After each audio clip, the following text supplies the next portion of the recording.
Okay, octahedron ရဲ့ volume ကိုရှာတတ်ပြီလားမရှာတတ်ဘူးဆိုရင်ဒီဗီဒီယိုမှာဆွေးနွေးသွားတာကိုလိုက်ကြည့်ပါပထမဆုံးမေကွန်းမှာတော့10 cm အနားအလုံးက10 cm ရှိတယ်လို့ပြောထားတယ်ဆိုတော့ကျွန်တော်ဒီနားလေးမှာဒါလေးအကုန်လုံးက10 cm ရှိမယ် Okay ဒါလေး10ဒါလေး10ဒါလေး10ဒါလေး10ဆိုလိုတာကဒီအနားအလုံးက10ရှိတယ်ဆိုတော့ဒီအလေကဟာဒီအကုန်လုံးက square တွေဖြစ်ကြတယ်ပေါ့နော်သူရဲ့မျက်နှာပြင်နဲ့အကုန်လုံးက square တွေဖြစ်ကြတယ်ဆိုတဲ့ဟာလေးကိုအကြံဖြင့်သိလို့ရမယ်အဲ့တော့ဒီတစ်ခုလုံးဒီတစ်ပြင်လုံးဟာလည်းပဲ square တွေဖြစ်တယ် Okay အဲ့တော့ကျွန်တော်တို့ဒီဟာတွေအကုန်လုံး square ဖြစ်တယ်ဆိုတော့ပထမဆုံးအဆင့်အနေနဲ့မလုပ်ရမလဲဆိုတော့ဒီမှာမျက်နှာပြင်တစ်ခုကိုယူလိုက်မယ်အဲ့တော့ဒီလိုမျိုးမျက်နှာပြင်တစ်ခုကိုယူလိုက်ပြီဆိုရင်ဒီမျက်နှာပြင်လေးပေါ့နော်ဒီ plate လေးပေါ့ဒီ plate လေးက square ဖြစ်တယ်ဆိုတော့ကျွန်တော်တို့အဲ့ဒီ square လေးကိုဘာလို့ရမလဲဆိုတော့ကျွန်တော်တို့က height လို့ချင်တယ် height ပေါ့နော် height ရမှကျွန်တော်တို့ကဒီအပေါ်ပိုင်း pyramid ကိုရှာလိုက်လို့ရှိရင်အပေါ်ပိုင်း pyramid ရဲ့ volume ကိုရှာလိုက်လို့ရှိရင်အောက်ပိုင်းနည်းနည်းမြောက်လိုက်ရှင်အောက်ပိုင်းဟာရောရမယ်ဒါဆိုတော့ဒီတစ်ခုလုံးရဲ့ volume ကိုရမှာဖြစ်တယ်ပထမဆုံးအနေနဲ့ရှာရမှာက pyramid ပေါ့နော်ဒီအပေါ်ပိုင်း pyramid ဆိုတော့ကျွန်တော်တို့ဒီ h လေးကိုရှာဖို့အတွက်ဆိုရင်ပထမဆုံးကျွန်တော်တို့ရဲ့ mindset ထဲမှာတွင်းရမှာကဒါလေးကဒီ plate လေးကပေါ့နော် square ဖြစ်တယ်ဆိုတဲ့ဟာကိုအရင်ဆုံးသိရမယ် Okay square ဖြစ်တယ်ဆိုရင်တော့ဒီလိုပုံလေးထွက်လာမယ်ပေါ့နော်ဒီလိုပုံလေးထွက်လာမယ်ဆိုတော့ကျွန်တော်တို့square ကိုသူ့ရဲ့တောင်းဖြတ်မြင်းတွေကဖြတ်လိုက်လို့ရှိရင်90 degree ရှိတယ်ပေါ့နော် Okay ဒါဆိုရင်တော့ကျွန်တော်တို့ဒီမှာ45 degree ဖြစ်မယ်ဘာလို့ဆိုတော့ဒါ square ဖြစ်တဲ့အတွက်အနားနားကညီကြတယ်ပေါ့နော်Okay ဒါဆိုရင်တော့ကျွန်တော်ဒီတောင်းကနေကြည့်လိုက်မယ်ဆိုရင်ဒီအနားလေးကိုရှာမယ်ဆိုရင်ဘယ်လိုရှာမလဲဆိုတော့sin ချိုးနဲ့ရှာမယ်ဒီနားလေးကို x လို့ပေးမယ်ဆိုရင်x is equal to ကဘာဖြစ်မလဲဆိုတော့10 sin 45 degree ပေါ့နော်ဒါဆိုရင်တော့ x is equal to က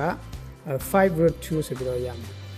ဒါဆိုရင်ဒီဟာက5 root 2ဖြစ်တယ်ဆိုရင်ကျွန်တော်တို့ဒီပုံလေးကိုပြန်သွားမှာပေါ့နော်ဒီပုံလေးကိုပြန်သွားမယ်ဆိုရင်ဒီအနားနဲ့ဒီအနားနဲ့ကကျွန်တော်တူတယ်ဒီအနားနဲ့လည်းတူတယ်ဒီအနားနဲ့လည်းတူတယ်ဆိုရင်ကျွန်တော်တို့ဒီ downlight ကိုဒီ plane ကိုကြည့်မယ်ဆိုရင်ဘာပြန်ရမလဲဆိုတော့အဲ့ဒီ plane ကိုကြည့်လိုက်လို့ရှိရင်ကျွန်တော်တို့ဒီအနားနဲ့ဒီအနားတူတယ်ဆိုတဲ့ဟာကိုတွေ့ရလိမ့်မယ်ဘာဖြစ်လို့လဲဆိုတော့ဒီ plane အကြီးကြီးဒီပတ်လေးပေါ့နော်ဒီ plane အကြီးကြီးကလည်းပဲအကုန်လုံးတူပြီးတော့မှသူက square ဖြစ်တယ်ဒါဆိုရင်ကျွန်တော်တို့ဒီအနားက x ဆိုပြီးတော့မှရတော့ပြီဆိုရင်ကျွန်တော်တို့သိရမှာကဒီ h ဆိုတဲ့ height level x နဲ့တူတယ်ဆိုတဲ့ဟာကိုသိရမှာဖြစ်ပါတယ် Okay ဒါဆိုရင်တော့နောက်တစ်ဆင့်ကိုတွားရအောင်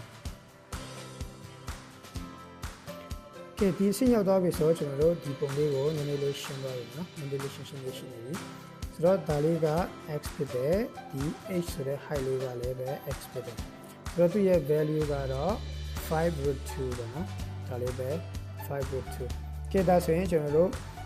volume of pyramid ရှာတဲ့ပုံနဲ့ပုံဒီနည်းနဲ့ရှာလို့ရပြီပေါ့နော်ဆိုရင် volume of pyramid ရှာတဲ့ပုံမျိုးကကျတော့1/3 base area ပေါ့နော် base area times height ဖြစ်တယ်ပေါ့နော် Okay ဒါဆိုရင်တော့1/3 base area ကကျွန်တော်တို့ဘယ်လောက်ရမလဲဆိုတော့10 times 10ပေါ့နော်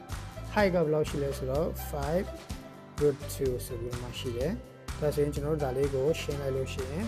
အဖြစ်ဘယ်လောက်ရမလဲဆိုတော့ဒီမှာ235.3.634အများကြီးရတယ်ဒါပေမဲ့ကျွန်တော်တို့ကဒါအပေါ်ပိုင်းပဲရသေးတယ်เนาะအဲ့တော့total volume ကိုလိုချင်တယ်ဆိုရင်တော့နည်းနည်းမြောက်ရမှာပေါ့နော်2 times 235.70ဆိုရင်